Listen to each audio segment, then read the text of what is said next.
Hey, and welcome back to another exciting episode of Extra Feature Editor. I have two fabulous guests, not one but two, who have a great short. Go find it. I have Aidan Kennedy and Aaron Peacock, Inklings, Tall Tales, Short Films. Welcome back to the show, guys. Thank you for sending this to me. Guys, it's coming out on Bell 5 if you're Canadian. You have no excuse but to find this. They'll tell us more at the end, I promise, but make sure you watch it. You bet. Yeah, Yeah. thanks so much for having us. So let's start at the beginning. Port Hope again, guys? Really? Fort We Hope again. haven't It's got our out of Port Hope backyard. yet? Yeah. Well, I mean, this is a lot to do with the fact that the Bell who funded this particular series. So it's a series for Bell, and it's 4 episodes, but it actually sort of is made up of 5 short films. So you're not wrong in saying that it's Hold short on. films. That So is this kind is of our. only the first one? Well, I don't know which one you saw, but we actually we sent you the link to everything. But it might be that the showcase, you didn't see the other ones in the showcase. Oh, I only watched one. Which one did you see?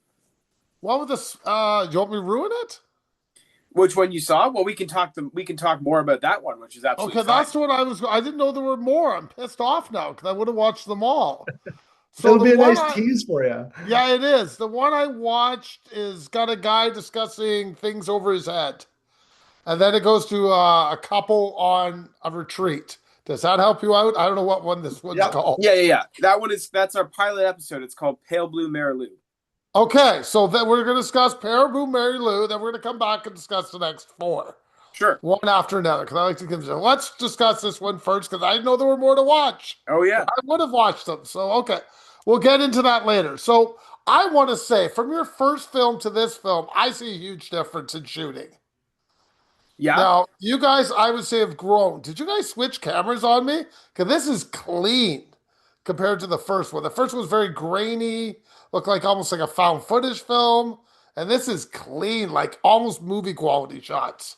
Well, so that first short that you're referring to, which is Colin Carvey's Long Halloween, it was meant to look like a movie from the 30s. So we Right. applied a lot of kind of grain and then some stuff to sort of make the lenses look older. We as we decided, because I was saying there's sort of four 5 stories, that is 5 stories that we told. Each one of them in the show, we decided on a different aesthetic. So in this particular case with Pale Mary Lou, one of our big sort of style inspirations were the movies of Michael Powell and Emmerich Pressburger, who were excuse me, British filmmakers in the 40s, who made these like really beautiful, sumptuous color, kind of like technicolor movies, right? And very romantic movies. And so we were trying to recreate that. So I think that's probably what you're seeing, which is it's a very designed, deliberate, colorful look in this particular one. Okay. Yeah, I Just was to gonna say to say your this. point, Aaron, it is maybe the most, movie-like, if you want to use that sort of terminology. And you'll correct me if I'm wrong. Aaron's our DOP and co-DOP on this one, I think, and director of it. But there's some vintage lenses, I think, particularly on this one, that got Yeah, some that's the other color. thing. We used Soviet era vintage lenses. There's one called a Helios 44-2, and it's a 58 millimeter, so it's a nice portrait lens. And when you put somebody in focus in front of a lot of different light sources behind them, it creates this swirly bokeh look.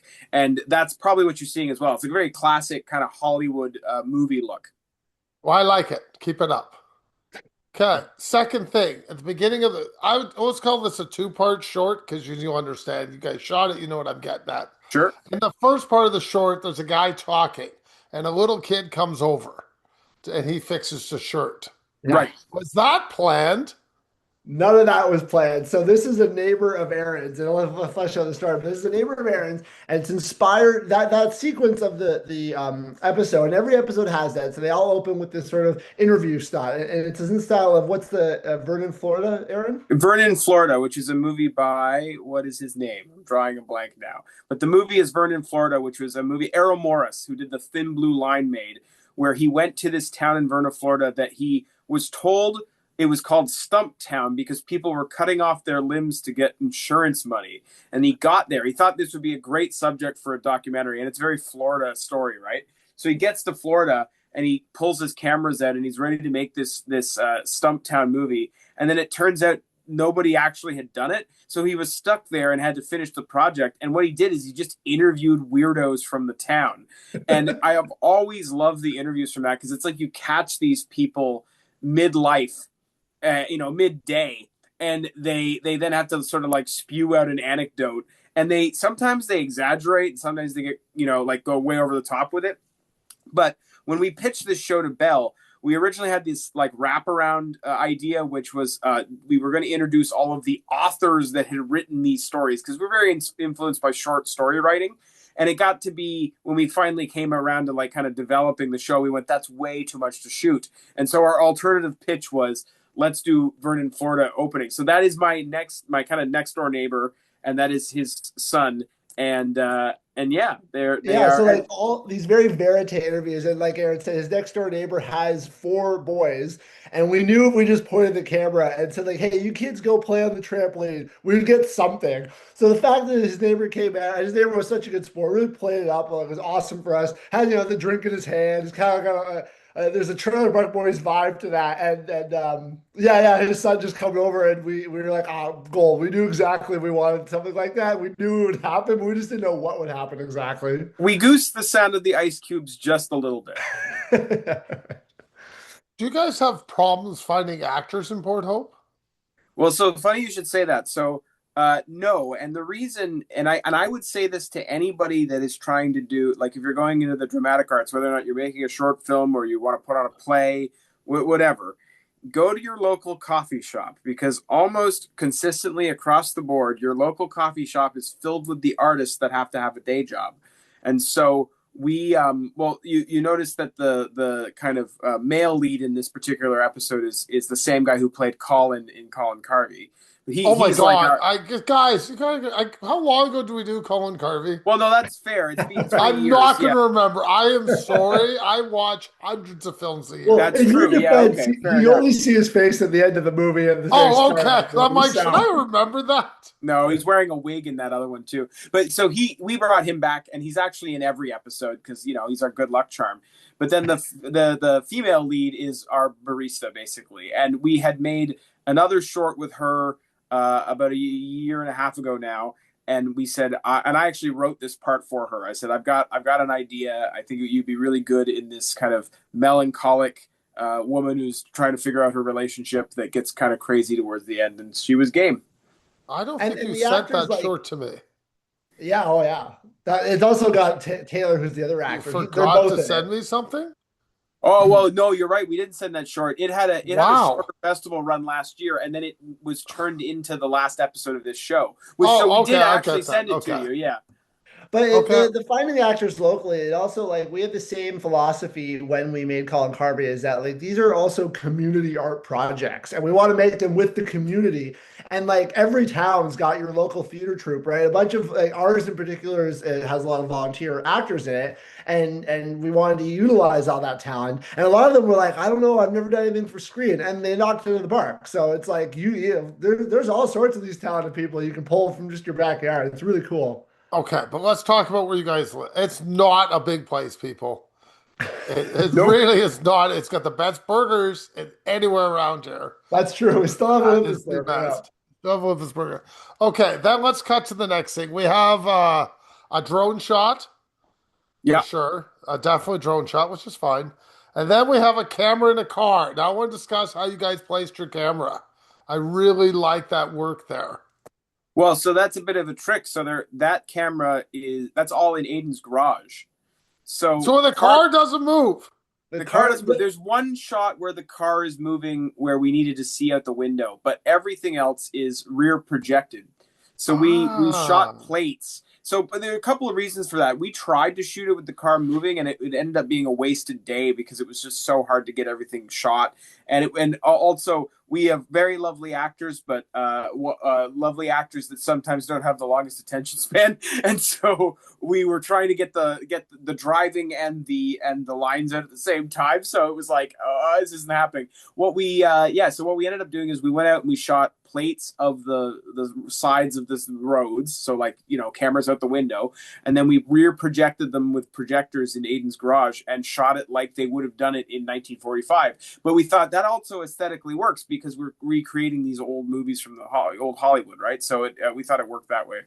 Yeah, any shot that doesn't have the actors was Aaron and I in a car. We would drive his car and he would hop around different parts so you can get the inserts where you need them. But I want to step back. That drone shot might be the most difficult shot of the entire short. Really? Because Because it it was looks just the really two of us. nice. Well, it was designed by Aaron to be this like great moment, right? Where you're empty and then you reveal Yes. everything. You reveal the car, Yes. you reveal where they are. But we had to Yes. time it so perfectly. And we must have spent 3 hours just driving up that road again and again and again until we finally nailed So it. I'm gonna ask, what road are we up? 'Cause I mean, you're up 45, isn't it? Well, it's a road that it's kind of I can't say exactly what road because there's somebody we know out there that would refuse to let us to reveal where they lived. But Oh, okay. it's on no, but I'm happy to say that it's near Gore's Landing and it's on the way to Rice Lake. So when you see the Okay. lake in the All right. So background, we're gonna get there. We're gonna get to Rice Lake. It's on my list. Okay, we've introduced music finally. I find we finally get some music in the short sure, show yeah. up. What's the music going on? Who did it? What's going on with it? So there were two ideas happening here. So like there's I'm going to tease that there's a sci-fi element because the premise of this short, right, is that this couple is sort of litigating their relationship while they're on a trip to the cottage together, right? They're deciding whether or not they're going to get married. And what's sort of played out throughout the whole story is that there is something bigger than them watching them, something science fiction-y watching them. And then that gets revealed towards the end. And sorry, the question was music. So I had two ideas. I was thinking about Claire de Lune, which is another Debussy track. And if you remember back in Colin Carvey 3 years ago, I used a bunch of his music. And that Claire de Lune is obviously a reference to the moon. So there's a spacey element to it. And then I wanted to also have it be an electronic version of that song to represent the sci-fi kind of droning sci-fi element. So I found it's actually not that song; it's another piece by him. But I found a piece by him that was done on a synthesizer, and then the rest of the music is sort of is synthesizer music, so that it falls in place with that. Okay, so we finally get to the cottage where we're going with our little road trip. And now, whose cottage did you guys steal this time? So Aidan, you want to do this one? yeah, we got very lucky. So again, the coffee shop, one of the co-owners of the coffee shop, we've got a great relationship with, and we were searching out for cottages and putting out the word, and we thought like, who's going to own a cottage? Well, someone who owns a pretty successful business, maybe. So we went and found a guy, and we asked him and said, hey, like, you're a shot in the dark. Can we use your cottage for like 2 days? And he's like, absolutely. So we went out there, we did our location scout. It was perfect. They had a house next to the cottage too. So we even had like holding with air conditioning and stuff. And then found this cabin that like is just perfect. If you were, doing Evil Dead, it'd be this perfect cabin, a little small for that, but great cabin, lots of light in it that lots of ways we could add lights because it had these rooms that didn't have like walls going up to the ceiling, so we could put lights in the rooms, shine them over the wall, and hide the lights in another room.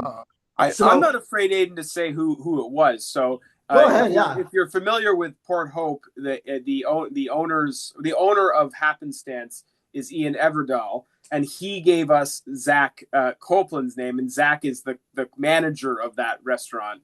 And so it was Zach gave us. Yeah, let's give him a shout out. He gave us the location. Yeah, they held Zach Prep and Miranda. Co, another company, and his partner Miranda. They were gracious, so gracious too. Like they left their house for 2 days. They said, "No, have free run of it, guys. Like we're gonna go elsewhere." And they were even it was on the market at the time. They were trying to sell it. And they're like, "We'll pull the sign down. We won't book any showings. Like it is yours.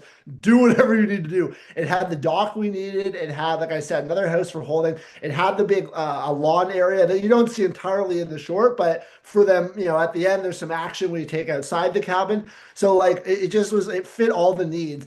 The one sort of not even drawback, and we'll kind of get to a scene later, but the cabin is small and very hot. And we shot this mid-July last year, 2025, and maybe the two hottest days of the entire month. Oh, the cottage looks hot. It's hot. So we've got the two boiling in there. We've got the two actors in there. We've got the crew in there, which is just a small crew of 3 or 4 of us, depending on the time. Not to mention me with undiagnosed blood sugar issues. Oh, Yeah, great, yeah, great. getting sick, and of course, like we gotta turn the air conditioning off for the sound. So like you like I guess we'll get to the scene where you can tell people are just sweltering, but it was a gorgeous looking cottage, like nice It's wood walls. But it is part of the reason we added a shot in there where the air conditioning explodes, because we knew that if we got the air conditioning unit in the background of a shot, there needed to be an explanation that it wasn't on because everyone was melting. Okay. Now, was there okay, two things. The ring rising. Yeah. I did watch it twice. You guys either cut something or I missed something. How did you do it? So yeah, there's a scene where our main character is practicing with a ring, practicing his proposal, and then Right. it gets lifted up into the air.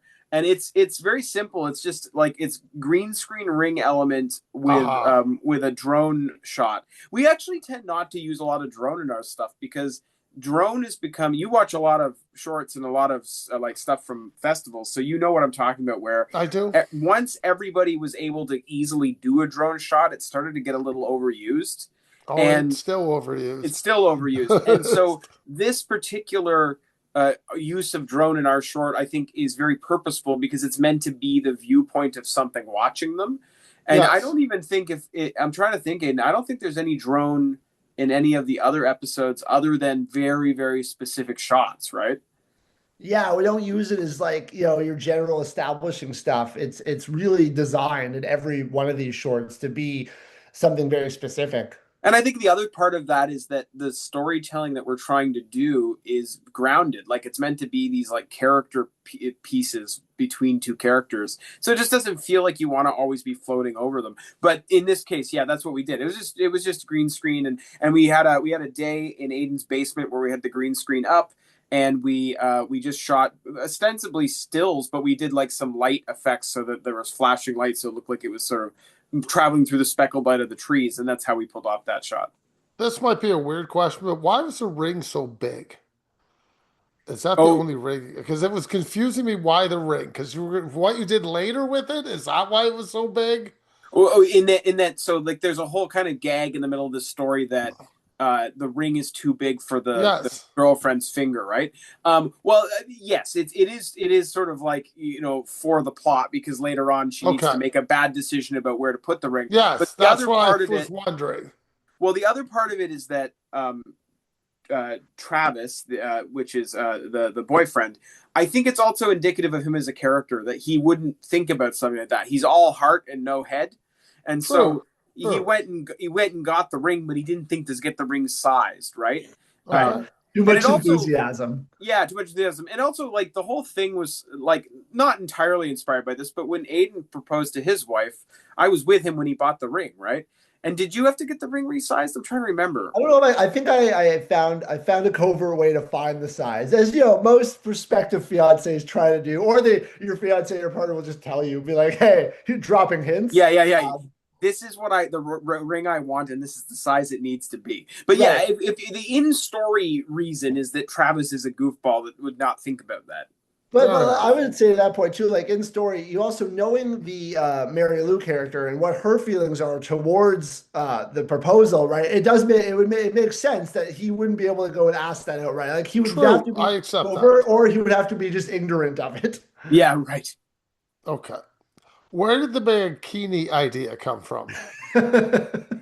Well, so you'll notice that a lot of in this story here, Travis, they do a swimsuit Well, I switcheroo. wasn't going to ruin it. I kind of thought it was funny. It was a nice joke. That's why I Oh, was okay. So I should have trying I to. should have been more I okay. gave you a nice, clean answer there. Question. You screwed. That's your choice. Okay. Well, what I'll say is that it's all a lot of the gags in this, the jokes, right, are based on tropes from other sci-fi movies in this genre. Okay. So there's like a famous movie, Steven Spielberg movie with Richard Dreyfuss, where he gets all burnt up in it, right? And so we wanted to make the joke version of our character being burnt up, and we thought that having funny tan lines would be the way to do it. It's like a moment of a visual, like a visual gag later on when it gets revealed, the damage that's done. Yeah, I think it also was another character beat for Travis, right? Like you get the sense of the fun, playful golden retriever kind of qualities he has, in contrast to her, colder, not colder. That's not maybe the nice way to put it, but it's more standoffish Well, approach. she's melancholic, is what I always say, Melancholic, right? yeah. I will say about the bikini though is that a little BTS on it. So Aaron painstakingly, and this will be just for you because your listeners, but I'll explain it. Painstakingly glued white dots all over the bikini, as you can see there. And the first time Travis, or our actor, jumped in the water, every dot came off. And So the reason, by the way, because I think we're going to give this joke away because we've given so much away, is that the boy wears the girl's bikini. But Yes. here's the thing that if your listeners don't know this, they should know. There is not enough room in a woman's bikini for a guy's junk. And No, no way. There's no way. And why would I know that? I've never purchased a bikini to wear. And then upon purchasing the bikini, we sent it to Taylor to try on. He said, this is not happening unless this movie's rated something way differently than what it will be. So we had to then make the bottoms. That's what we had to do. Makes sense. Okay. I presume the water was super warm because it's July. No, no. In No. fact, here's the in fact to that. So they jump in the water, and both. I handed this script. What? I want to back it up because I want to explain that this script is every script that we shot for this TV show was something that I had developed over the course of the past almost 10 years now. So this particular script was written right after Colin Carvey's Long Halloween for these two actors during no, I guess it was post COVID, but very much with COVID on my mind. Like they like, and also like all the kind of, the world was feeling heavy. And so like having a character that was kind of depressed and another character that was trying to cheer them up, that was where that came from. But anyway, they had this script for so long and they knew exactly what was required of them, including getting into a lake. And the moment they both got into the lake, I found that neither of them could swim really. And not only that, but Really? Our actor who played Travis Taylor was really uncomfortable in deep water. Yeah, it was. Aidan, do you want to elaborate on They this? don't swim. I'm sorry. You guys Oh, live yeah. in Port Hope. There's lots of water around Port Hope. I'm just being Yeah. honest. I Oh, I presume. we know. We were just surprised. Like Aaron said, immediately both of them made it clear they were very uncomfortable in this lake. So we try to get them in and out, but we also, as you can see, there are shots where one of the characters has to be far enough from the dock for things to work and make sense. Yes. So we had to be like, swim out a little farther, and then like Right. he'd tread there, and he would keep slowly starting to float back towards the dock. Like, no, you just need to stay still in the Really? water there. We should have just had a stick. We could have just poked him and pushed him Yeah. out. Yeah. And then we were able for the other actor, our actors, we flipped things around. So she was just sort of standing in some water next to the dock, but the way it's cut and shot it makes it feel like you're, in the right spots everywhere. But yeah, I mean, for the heat of the day, the water was the least refreshing. Although at that point they weren't as hot as they were about to get, so they didn't know how refreshing it was Yeah. going to Oh. If you watch the movie, it was pretty much shot in order. So Oh, okay. You never know. it wasn't on purpose. It was this that we had this one location and the light needed to be where it needed to be for each part of the day because it kind of takes place over a day. And then there was a reshoot day where we came back and picked stuff up. But really that first day, right? Like it was all just in order, I think. Yeah, and part of the reason is also like there's some makeup on one of the characters. Well, both of them have some different sort of makeup and prop things going on, and so we didn't want to be in a situation where like we apply the makeup and then you get in the water and it washes off, and we apply the makeup and then you got to wash it off from another scene. So we shot it more or less chronologically as well because we had a makeup artist there, but small budgets. The makeup artist was going to be there for a couple hours and do the makeup once, and then do some touch ups before she left. And we didn't want to, get in a position where we were handcuffed and I had to do the makeup, which eventually happened later on the short. So if you have a really keen eye, the makeup's probably not as good later on as it is there. Okay. But I think Well, it's that was one of my serviceable. questions. Who did the makeup? Because I thought it was really good. So our makeup artist was a woman named Aisha Hannigan. Aisha is another barista of ours. At the But same she coffee is shop. yeah, but I would say like a multidisciplinary artist. Like she does hair. I think she's acted when she was a kid. She's a musician. She's a part of the what the family calls it Clan Hannigan, right? Which is Stephen Hannigan and Saskia Tompkins. And if you know any local musicians, they are prominent here in town. And so she's one member of that family. They're like Europe. I was going to say European Von Trapps, but I guess the Von Trapps were European. They are, yes. The Irish Von Trapps. Yeah. The Irish Von Trapps, the Irish English Von Trapps. Yeah. So yeah, we reached out to people, and I think we were at the coffee shop one day and probably just saying like, "Hey, we need someone." She's like, "Oh, I've done makeup for movies before." And we're like, "Okay." So we came out and she did a test, and we said to her like, "What do you need? Like, what's the what's the most cost effective way to do this?" And it's like a lot of just like blush, I think. And I'm not going to get it right because I don't do a lot of my own makeup here, but a lot of just like rouge and stuff. And we threw the costume on, did a test. And we're like, "It looks good. It's waterproof, rock and roll." And so, and then there's a couple of prosthetics as well that she was able to apply and blend in really well for us because we wanted to sell a makeup effect that sort of gets enhanced as the story goes on. So yeah, she was fantastic. Huge help. It started with a sketch I did. I did a sketch of the character just with like pencil crayon and sent it to her and said, "Can you do this?" And she said, "Yep." And then she went away and bought stuff, and here we are. Yeah, what beer are they drinking? They are drinking Church Key Northumberland Ale.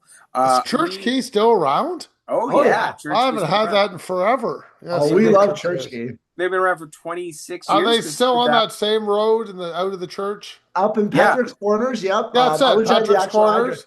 Yeah. Now, I'm old enough to remember when Patrick's Corners had a sign saying "Worm Burgers." I don't remember. When I was a kid, I know what you're talking about. They used to have a store and it had worm and burgers right underneath. I had no like cameras back then. Or something. This is before cameras. I would have taken a photo. But that's what the store used to advertise, and Church Key was across the street. Well, the story there is that our first client, I would argue, maybe second client when we started our videography business, which is how we pay the bills, was Church Key. And it's John from Church Key. And John has been a supporter of ours for 15 years now. He's a very good friend. And we try to get him into the shorts whenever we can. In fact, in the third episode, there's a gag where we use a picture of him. But when we can't get him in the short, we always get the beer. And you know, when you get a licensing to use like a big beer in a movie, you always have to ask them, do you like they always ask you, is a villain or a hero drinking the beer, because they always have an issue with who drinks it. And John says everyone can enjoy Church Key, whether or not you're an evil ghost or you're a guy who's stressed out because he just got burnt up in the lake. And so we just have kind of carte blanche to use Church Key. Oh, that is too funny. Now, the idea for the short, did it come from anybody's proposal or a wedding or anything, or it's just all out of your head? Well, yeah, I think I would still say that it came from sort of like, overthinking things during COVID times, because it's when everything changes or everything shuts down, you start to ask yourself questions about what's important and why we do things, right? And in this particular case, the question was like, why do we go out of our way to spend a lot of money to do this thing that we call marriage, when, if you really like somebody, you're going to be with them no matter what. And Aidan, in the midst of me like thinking about this story, you got married. So there was like sort of that going on in the background. Not that this proposal is not how your proposal worked at all. No, but yeah. I didn't drop the ring. Ways, like, I don't know if I would call you like a super romantic guy.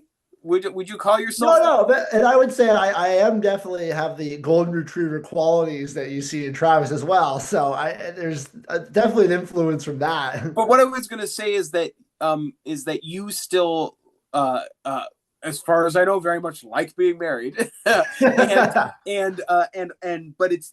you're not like somebody who probably sat around as a 12-year-old thinking one day I'll have a big wedding and I guess that's the point, is that you realize that you have to make meaning in these things. It doesn't inherently exist. And that is the theme of the movie. It's about making meaning in these things, and then using this big sci-fi thing around it, this sci-fi plot around it to kind of zhuzh it up.